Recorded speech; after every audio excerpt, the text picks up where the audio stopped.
My name is Emma Rodriguez and I'm 28 years old. For over a decade, my parents convinced everyone that my younger sister Jessica was the responsible child while I was labeled the family screw-up. Every family dinner, every holiday gathering, Jessica was praised for her perfect credit score and stable teaching job, while I sat quietly in the corner, apparently proof of their parenting failures. But 3 weeks ago, when Jessica desperately needed someone to co-sign for her dream house and my parents discovered the shocking truth about my finances, the family hierarchy didn't just shift, it completely exploded. What happened next exposed years of manipulation and left my parents begging me to reconsider everything I thought I knew about our family. Before I tell you how I went from being the irresponsible daughter to having my entire family apologize on their knees, please take a moment to like and subscribe. But only if you genuinely enjoy stories about family dynamics getting turned completely upside down. I'd love to know where you're watching from and what your relationship with your siblings is like. Drop a comment below. I read every single one, and your stories always inspire me. Now let me take you back to that Sunday afternoon when 28 years of lies finally caught up with everyone.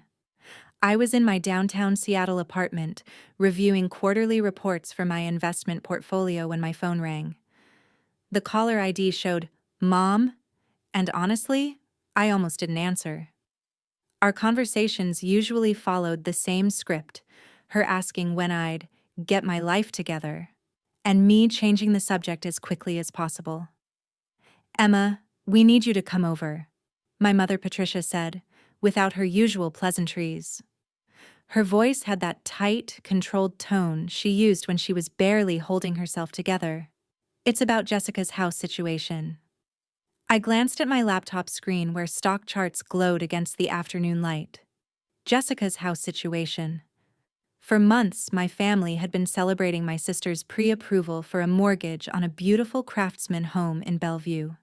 Jessica, the responsible one. Jessica, who'd saved every penny from her teaching salary.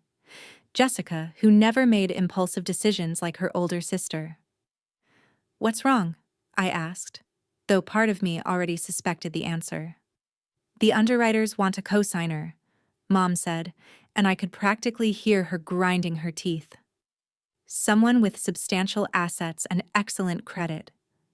Your father and I would do it ourselves, but with his recent retirement and the market volatility affecting our investments." She trailed off, but I understood. My parents, despite their comfortable middle-class lifestyle, were cash poor and asset light. Dad's teaching pension was solid but not impressive to mortgage companies, and Mom's part-time work at the dental office barely registered on financial documents. "I'm sure Jessica will figure something out," I said diplomatically. "Emma." Mom's voice sharpened. "This is your sister we're talking about. She's worked so hard for this opportunity. Surely you could find someone in your network who might help.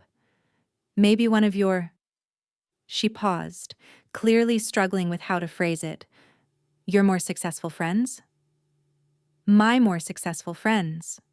Even when asking for help, she couldn't resist the dig.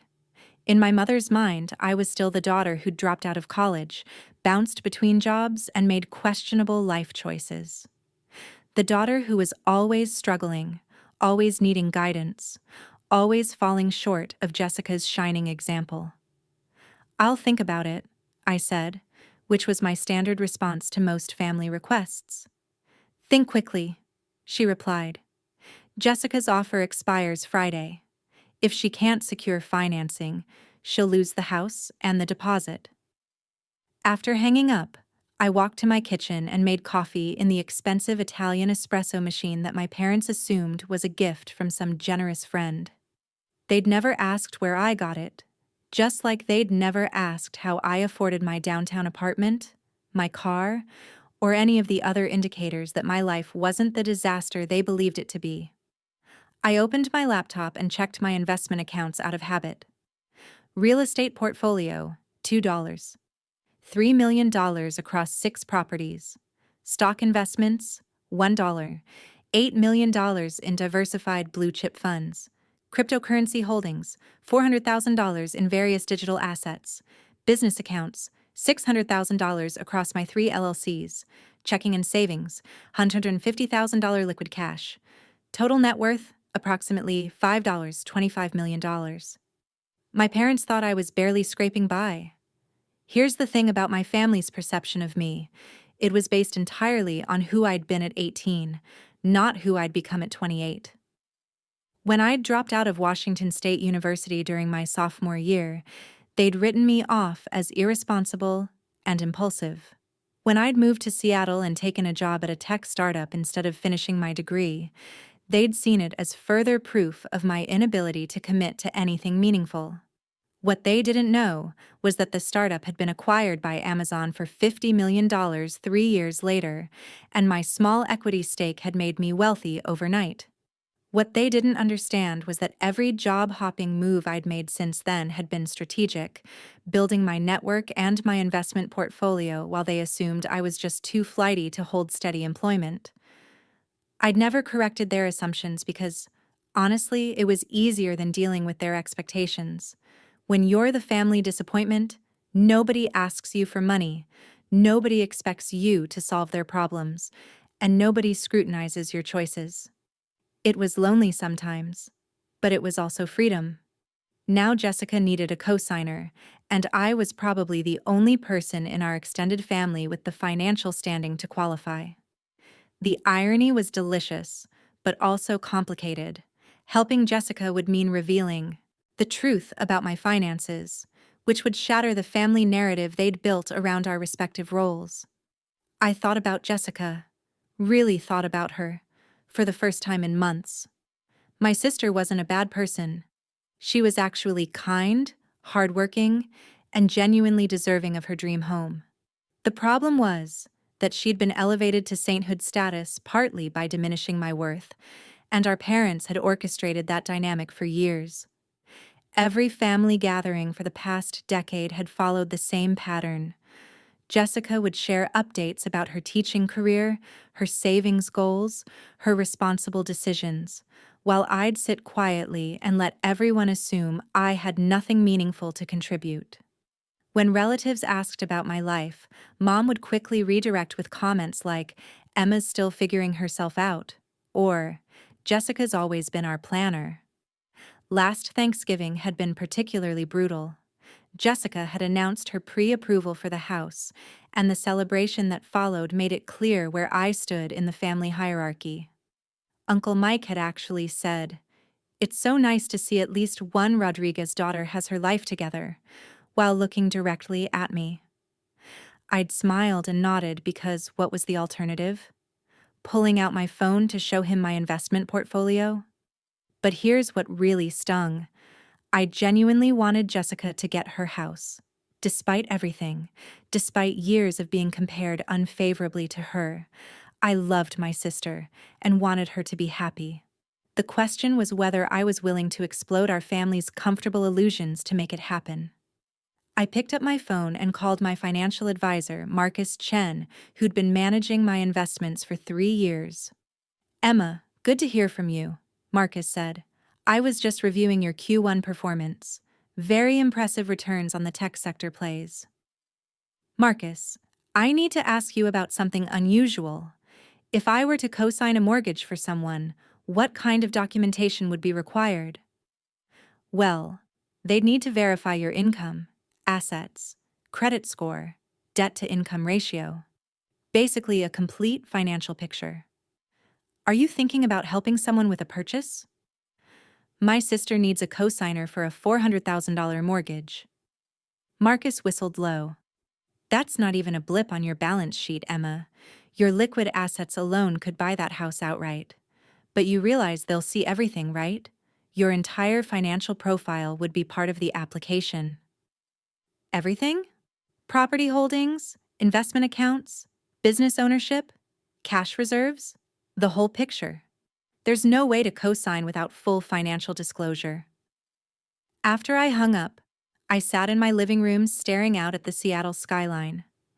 My parents thought Jessica was the responsible one because she'd followed a traditional path. College degree, steady job, careful saving. What they didn't understand was that I'd taken risks that had paid off exponentially. I'd just done it quietly, without seeking their approval or recognition. But co-signing for Jessica would mean revealing everything.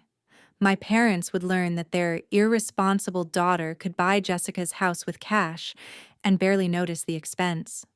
They'd realize that while they'd been worried about my future, I'd been building wealth that exceeded their lifetime earnings. The thought of their reaction was both terrifying and oddly satisfying. I called Jessica directly, something I rarely did. "Emma, is everything okay?" She sounded surprised to hear from me. "Mom told me about the cosigner situation with your house." "Oh." Her voice deflated slightly. "Yeah, it's been stressful. The mortgage company wants someone with substantial assets, and Mom and Dad don't qualify. I've been calling everyone we know, but what? But nobody in our family has that kind of financial standing. Uncle Mike suggested I look into FHA programs or maybe consider a smaller house. But Emma, I love this house. I've been dreaming about it for months." I could hear the tears in her voice, and it broke my heart. Jessica had worked so hard, saved so diligently, done everything right according to our parents' definition of responsibility. And now she was facing the reality that sometimes doing everything right isn't enough. "Jessica, what if I told you I could co-sign for you?" Silence. Then a laugh. "Emma, that's sweet. But you'd need to have like hundreds of thousands in assets and perfect credit. The requirements are pretty intense." "What if I do?" Another pause, longer this time. "Emma, what are you talking about?" I took a deep breath. "What if I told you that I could not only co-sign for your mortgage, but I could buy your house outright without touching my primary investment accounts?" "That's not funny." "I'm not joking, Jessica. I'm worth over $5 million. The silence stretched so long I thought the call had dropped. Finally, Jessica whispered, "What did you just say?" I said, "I'm worth over $5 million. I own 6 rental properties. I have substantial stock investments. And I could buy your dream house with cash without significantly impacting my overall portfolio." "Emma, that's impossible. You don't even have a college degree. You work at— What do you even do for work?" "I consult for tech companies on user experience design. I make about $200,000 a year, but most of my wealth came from equity stakes in startups that got acquired. The company I worked for right after I dropped out of college was bought by Amazon for $50 million. My share was enough to start investing seriously." Jessica was crying now. I could hear the tears in her voice. "Why didn't you ever tell us?" "Because it was easier to let everyone think I was screwing up than to deal with the expectations that come with success." "Emma, Mom and Dad have been worried about you for years. They think you're struggling, that you need help getting your life together." "I know. And in some ways, it's been a relief. Nobody expects anything from the family disappointment. But you're not a disappointment. You're more successful than any of us." "Jessica, do you want me to co-sign for your house?" "Yes," she whispered. "But Emma, this changes everything. When Mom and Dad find out." "I know. That's why I'm asking you. Are you ready for everything to change?" We agreed to meet at the mortgage company the next morning. Jessica would tell our parents that she'd found a cosigner, but wouldn't reveal who until we were all together. I spent that evening preparing for the explosion that was about to reshape our family dynamics forever. The mortgage office was uncomfortably quiet as we waited for the loan officer to review my financial documents. Jessica sat next to me, still in shock from the previous evening's revelation. My parents occupied chairs across from us, looking confused and slightly annoyed that Jessica wouldn't reveal the identity of her mysterious cosigner. "I still don't understand why this has to be so secretive," Mom said for the third time. "Jessica, just tell us who's helping you." We'd like to thank them properly. You'll be able to thank them in person, Jessica replied, shooting me a nervous glance. Dad shifted in his seat. I hope you didn't promise anything unreasonable in exchange for this favor. Sometimes people expect payback that's bigger than the original help. Before Jessica could respond, the loan officer, Mrs. Patterson, returned with a stack of papers and a bewildered expression. Well, she said, settling behind her desk, I have good news and surprising news. The good news is that your cosigner is absolutely qualified. In fact, I've never seen a more financially stable application. My parents perked up, clearly curious about this financial superhero who'd materialized to save the day. The surprising news, Mrs. Patterson continued, is that your cosigner could purchase this property outright without financing and barely impact their liquid assets. Their investment portfolio alone exceeds the home's value by a factor of 6. Mom and Dad exchanged glances. Dad cleared his throat. That's wonderful. We're so grateful to whoever is helping Jessica. May we ask who this generous person is? Mrs. Patterson looked confused. It's Emma Rodriguez, your daughter. The silence that followed was so complete I could hear the air conditioning humming in the ceiling. Dad spoke first, his voice barely above a whisper. Emma? That's correct, Mrs. Patterson said, clearly oblivious to the family drama unfolding in her office. Ms. Rodriguez's financial profile is quite impressive. Real estate holdings, diversified investment portfolio, multiple revenue streams. She's exactly the kind of cosigner lenders love to see. Mom was staring at me like I'd grown a second head. Emma, what is she talking about? I pulled out my phone and opened my investment app, turning the screen toward my parents. She's talking about this. Mom fumbled for her reading glasses and peered at the screen.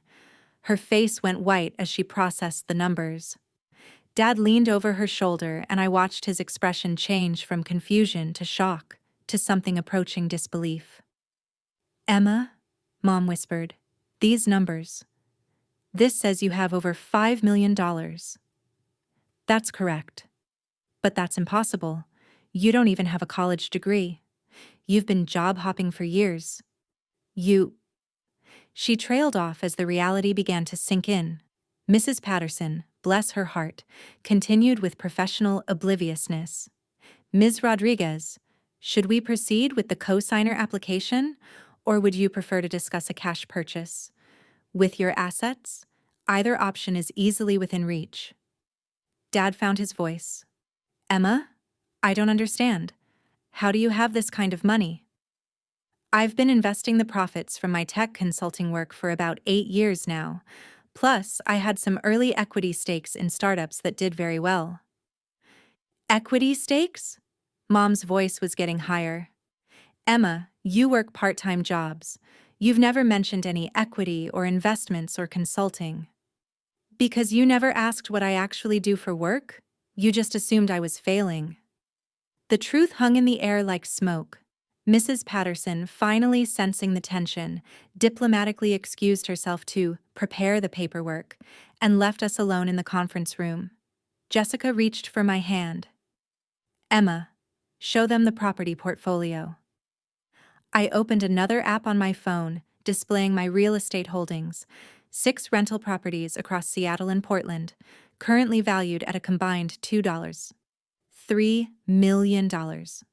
This is a joke, Dad said, but his voice lacked conviction. Emma, these can't be real. Call the property management company, I said, sliding my phone across the table. The number's right there. Ask them about the Rodriguez portfolio. Instead of calling, Dad just stared at the screen. Mom was crying now, quiet tears that she kept wiping away with shaking hands. Emma, she whispered, why didn't you tell us? Because it was easier than fighting your assumptions about who I was supposed to be. But we've been worried about you for years. We thought you were struggling, that you needed help. I know. And honestly, it was kind of peaceful. Nobody expected me to solve family problems or live up to impossible standards. I could just exist without constant judgment. Jessica squeezed my hand. Emma, I'm so sorry. We all just assumed. You assumed because that's what you were told to assume. Mom and Dad created a narrative where Jessica was the success story and I was the cautionary tale. It was easier to maintain that story than to ask hard questions about what I was actually doing with my life. Mrs. Patterson returned with papers, still professionally cheerful. So, how would you like to proceed? Co-signer application or cash purchase? I looked at Jessica. It's your choice, Jess. I can co-sign and you keep your mortgage, or I can buy the house and you can pay me rent until you're ready to take over the deed. Either way, you get your dream home. Emma, I can't let you buy me a house. You're not letting me do anything. I'm choosing to help my sister because I love her, and because I can afford it without any sacrifice. Mom finally spoke up, her voice broken. Emma, I don't understand how this happened. How did we get everything so wrong? I thought about that question for a long moment. How had my parents convinced themselves that their daughter, who owned 6 properties and had a 7-figure investment portfolio, was irresponsible and struggling? You got it wrong because you decided who I was when I was 18 and never bothered to update your information.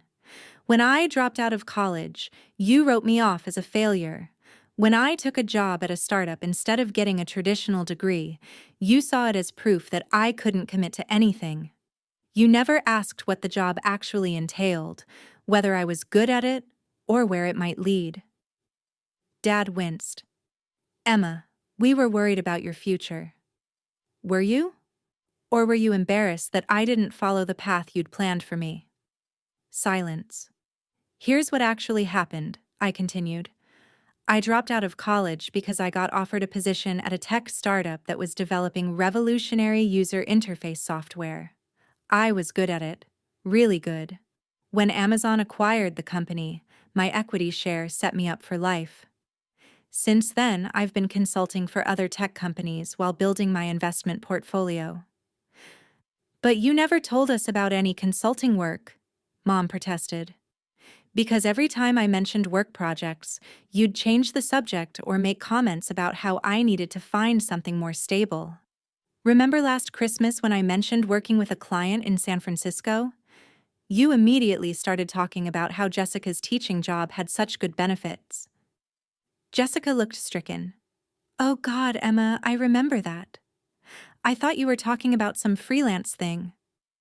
I was consulting on a user experience overhaul for a major streaming platform. The project paid $80,000 over 3 months. The room fell silent again as my family processed this information. Mrs. Patterson, determined to keep things moving, cleared her throat diplomatically. Ms. Rodriguez, we do need to make a decision today to keep the house under contract. I looked at Jessica. What do you want to do? I want to keep my mortgage and have you co-sign, she said firmly. This is my dream house, and I want to earn it myself. But Emma, how do I even begin to thank you? By never again assuming you know what my life looks like without asking. We spent the next hour signing papers while my parents sat in stunned silence. I provided tax returns, bank statements, and investment account summaries that painted a picture of financial success that contradicted everything they thought they knew about their older daughter. When we finally left the mortgage office, Jessica was officially approved for her dream house, and my parents looked like they'd been hit by a truck. Emma, Dad said as we stood in the parking lot, we need to talk. Really talk. I think that's probably overdue. I agreed. We went to a nearby coffee shop, and for the first time in my adult life, my parents asked me real questions about my actual life.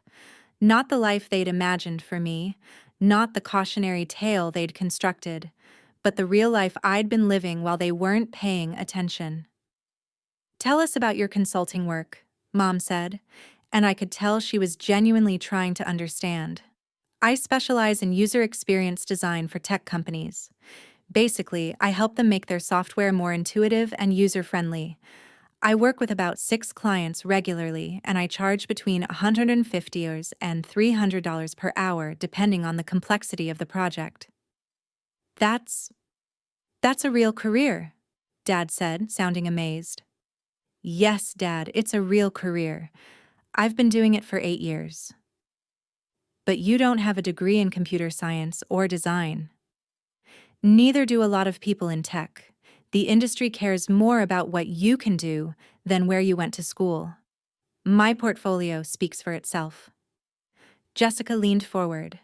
Emma, show them some of your work. I pulled up my professional website on my phone, displaying case studies of user interface redesigns I'd done for recognizable companies. My parents scrolled through testimonials from CTOs and product managers, praising my innovative approaches and measurable results. Emma, Mom whispered, this is incredible work. These companies, we've heard of these companies. I know. I've been doing this work the whole time you thought I was failing at life. But why didn't you ever show us this before? I thought about how to answer that honestly. Because every time I tried to share something I was proud of, you'd either dismiss it as temporary or redirect the conversation to Jessica's achievements. It became easier to just let you think what you wanted to think. Dad set down his coffee cup. Emma, I think we owe you an enormous apology. You owe me more than an apology, Dad. You owe me acknowledgement that you created a family dynamic where one daughter could only succeed by the other one failing. Both parents looked stricken, but I wasn't done. For 10 years, every family gathering has been a celebration of Jessica's responsibility and a subtle reminder of my supposed irresponsibility. Every holiday, every birthday, every casual conversation has reinforced the narrative that Jessica is the success story and I'm the cautionary tale. Emma, we never meant to make you feel bad, Mom said. Whether you meant to or not, that's what happened. And the really tragic part is that it wasn't even true. While you were worried about my future, I was building wealth that exceeds Dad's lifetime earnings as a teacher. While you were praising Jessica's savings account, I was acquiring rental properties.